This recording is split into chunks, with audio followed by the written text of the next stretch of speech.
Hello everyone, this is NCERT Class 6 History Chapter number 1 Part 2.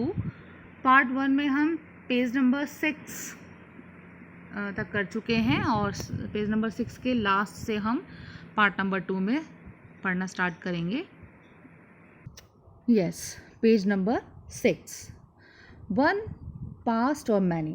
अतीत एक या अनेक. Did you notice the title of this book are past?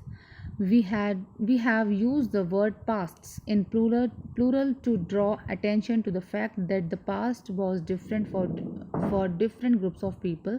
For example, the lives of herders or farmers were different from those of kings and queens. The lives of merchants were different from those of craft persons, and so on. Also, as is true even today, people followed different practice and customs in different parts. क्या आपने ये जो book है, इसका जो title, इसका जो शीर्षक है हमारे अतीत, ये बुक का नाम है ना, आर पास्ट, हमारे अतीत पर ध्यान दिया है. यहाँ अतीत शब्द का प्रयोग बहुवचन के रूप में किया गया है, प्लूरल फॉर्म में. ऐसा इस तथ्य की ओर ध्यान दिलाने के लिए किया गया है कि अलग अलग समूह के जो लोग हैं उनके लिए इस अतीत के अलग अलग मायने हैं. उदाहरण के लिए जो पशुपालक हैं अथवा जो कृषक हैं, उनका जीवन राजाओं और रानियों के जीवन से तथा व्यापारियों का जीवन शिल्पकारों के जीवन से बहुत अलग है. जैसा कि हम आज भी देखते हैं, उस समय भी देश के अलग अलग हिस्सों में लोग अलग अलग व्यवहारों और राजनीतियों का पालन करते थे. उदाहरण के लिए आज अंडमान जो द्वीप है उसके अधिकांश लोग अपना भोजन मछलियाँ पकड़कर, शिकार कर तथा फूल फलों के संग्रह उनको इकट्ठा करके किया करते थे. इसके विपरीत शहरों में रहने वाले जो लोग थे वो खाद्य जो पदार्थ थे उनकी आपूर्ति के लिए, मतलब उसको पूरा करने के लिए अन्य व्यापारियों पर निर्भर रहते थे. इस तरह के भेद अतीत में भी विद्यमान हैं. Besides, there is another kind of difference. We know a great deal about kings and the battles they fought because they. इसके अतिरिक्त एक अन्य तरह का भी जो भेद था वो था उस समय शासक जो थे अपनी विजयों, जो वो जीतते थे उनकी विजयों का जो लेखा जोखा था वो रखते थे कि वो कहाँ कहाँ पर कौन कौन से बैटल को जीते. यही कारण है कि हम उन शासकों तथा उनके द्वारा लड़ी जाने वाली लड़ाइयों के बारे में काफ़ी कुछ जानते हैं.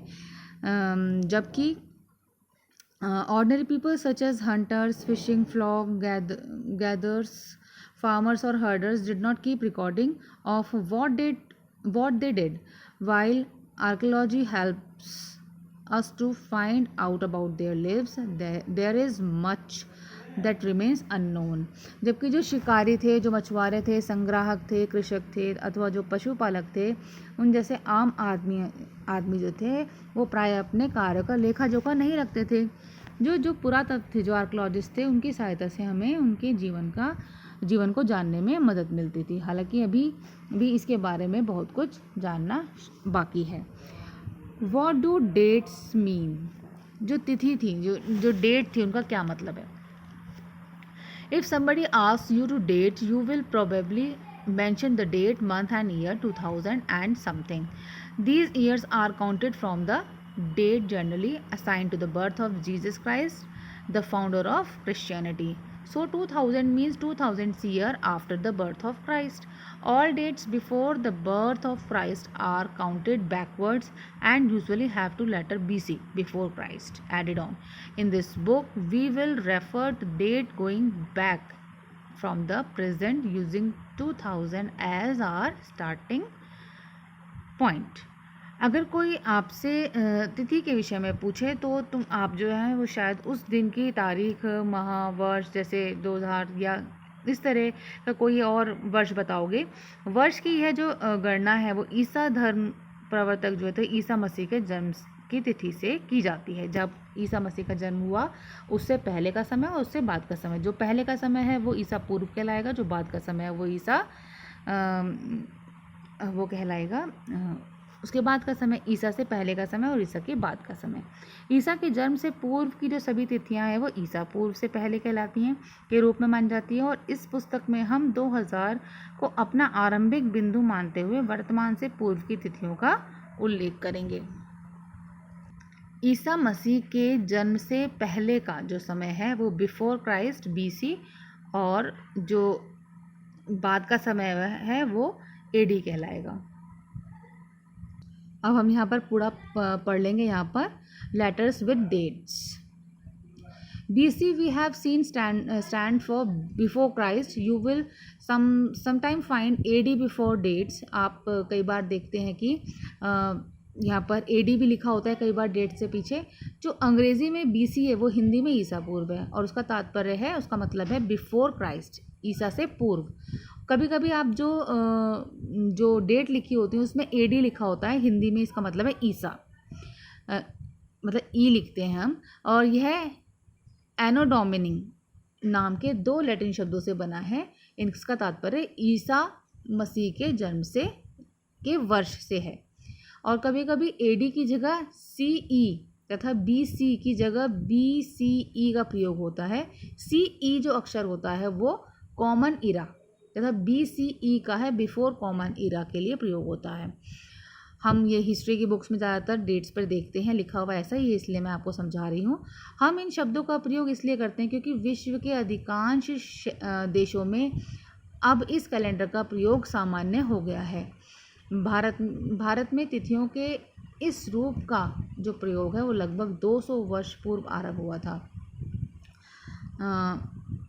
कभी कभी अंग्रेजी में BP means before present use होता है, प्रयोग होता है, जिसका मतलब है वर्तमान से पहले।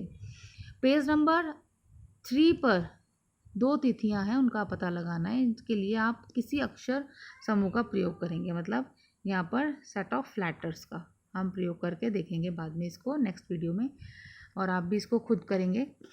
एल्सवेयर यहाँ पर आपको दिया है। We have seen that inscriptions are inscribed on hard surface.